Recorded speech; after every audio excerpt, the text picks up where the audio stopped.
Ready? Yep. Okay. Sphenobasilar diagnosis. Sphenobasilar diagnosis, we're going to talk about all of the possible permutations of what can happen between the base of the sphenoid and the base of the occiput. So,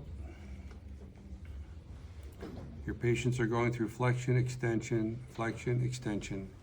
Dr. Sutherland said that there's certain mechanical things that can happen to this joint. Not mechanical things that are going to show up on an x-ray, so I'm going to exaggerate the lesions. So if this is flexion, this is extension, Dr. Sutherland said it could be an flexion lesion. We call it a lesion in osteopathy. We name things for the position they're found in or the position that they have a propensity to move into. So if it moves easier into flexion than extension, you could say this is a flexion dysfunction or an extension dysfunction the same way. The next lesion Dr. Sutherland talks about is a torsion lesion. Torque is take one axis and twist in opposite directions, like you would get water out of a washcloth.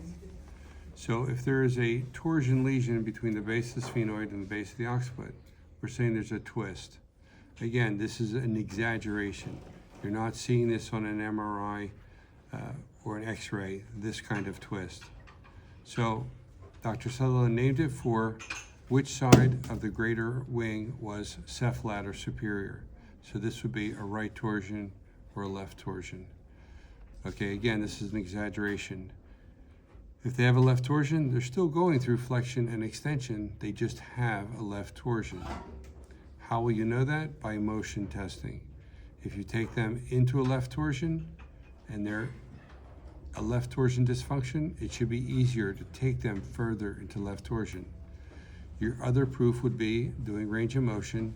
It really will not want to go into the opposite dysfunction, right torsion. The next dysfunction is side bending rotation.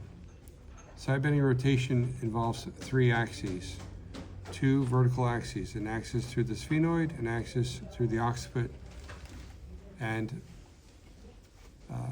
an AP axis going this way. So in this, I'll show the sagittal view. So a right side bending, Dr. Sutherland describes it as the convexity. As the convexity. So if you look at this patient standing up between these two bones,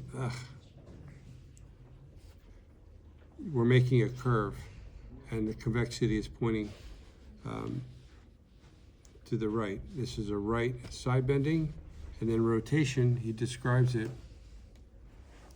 Right side bending and rotation would be the sphenoid and the occiput rotating in the same direction about an AP axis.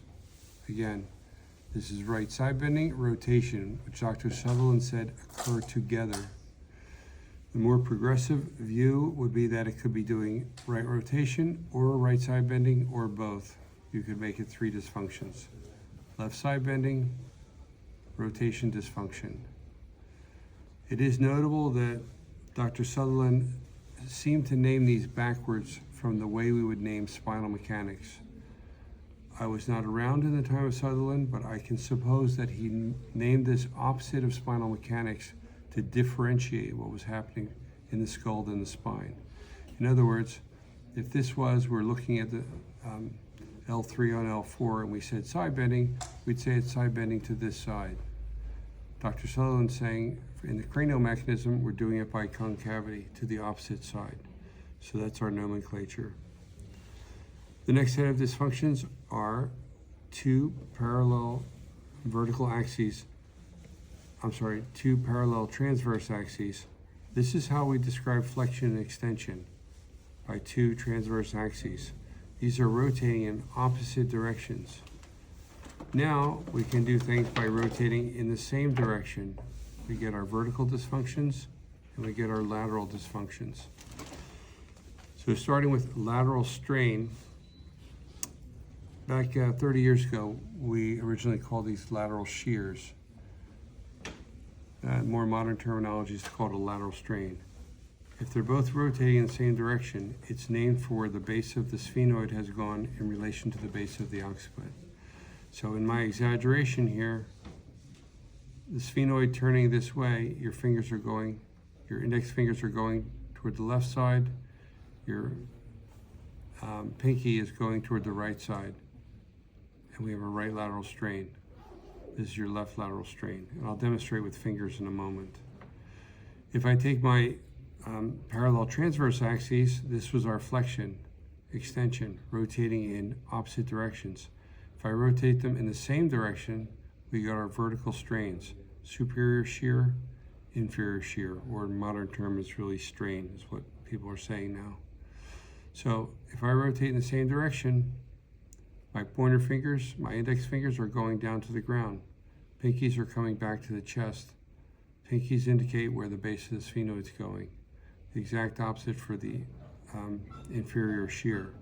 Here the pointer fingers are coming back to your chest. Pinkies are going down to your feet. Lastly is compression. If we call something compression, in theory, people say it's compressed, it's not moving. Everything is moving. If it wasn't moving, you're a dead person. Each one of these dysfunctions we can say in grades: mild, moderate, severe. There's differences of opinion about these dysfunctions. My opinion is if you have a mild flexion, extension, any of these dysfunctions except compression. If you have a mild dysfunction, that would be my energy interacting with your energy. We see that dysfunction. Someone else could see another permutation. If it's what I would call moderate, no. I think then we should agree on feeling that finding. How do you determine what's mild, moderate, severe? By experience. At some point you come to realize what feels mild to you, what feels severe to you. If I would label you as compression and I said it's mild compression, you have a problem, because I'm saying it's really not moving well in all directions. One additional caveat, it's just interesting. Dr. Sutherland said that flexion, extension, rotation, side bending dysfunctions, and torsion dysfunctions can be primary in the cranium, or they can be secondary to something else somewhere else in the body. He said that the strain patterns, lateral strains, vertical strains, they're primary, must be fixed in the cranium, as well as compression. And additionally, he said, in Osteopathy in the Cranial Field, 3rd edition, which is where everyone's taking their information from, he said vertical strains lead to psychosis. So I guess that remains to be proved in a lab one day, but I would say vertical strains are not too common in my experience. Everything else I see more commonly, but vertical strains, you don't see them too much.